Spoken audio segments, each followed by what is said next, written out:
Nanindigan si Senate President Chis Escudero na hindi tinatapos ng Senado ang impeachment proceedings laban kay Vice President Sara Duterte. Sa kabila ito ng resulta ng botohan sa impeachment court na ibalik sa Kamara ang Articles of Impeachment. Narito ang report ni Mean Los Baños.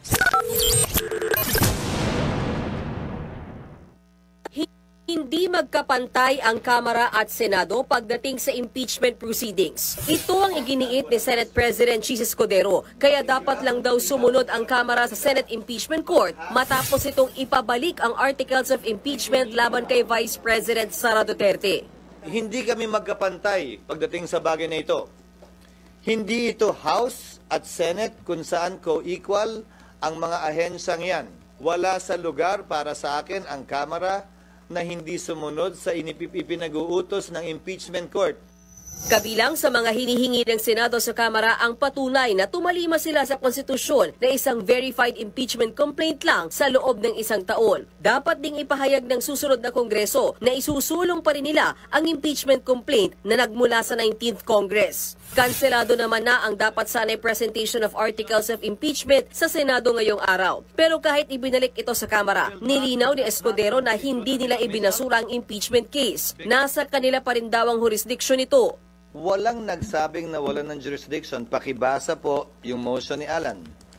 Pakibasa po yung, siguro hindi rin panawagan ko dun sa 5 kasamahan naming dakdak pa rin ang dakdak sa dismissal. Nakalagay doon, without dismissing, without terminating.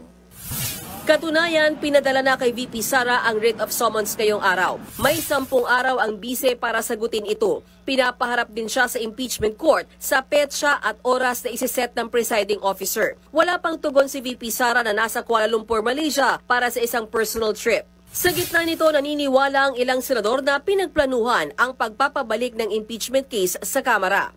I'm disappointed at the turn of events. Parang may gaslighting na nangyari. Hindi kaya gumamit ng iba't ibang mga salita para malito tayo. Sabi naman ni Senator Bato de la Rosa, hindi scripted ang nangyari kagabi. Scripted? Magsuntukan na nga si Senator Robin Padilla at saka si Senator Joel Villanueva.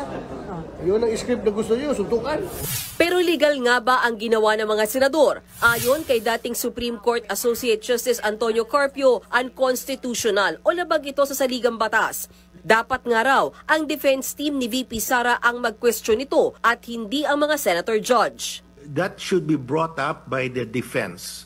The judges themselves cannot raise that because they are supposed to be impartial. They should not. That is favoring one side already. Pwede raw itong iakyat sa Korte Suprema ng sino mang gustong magreklamo.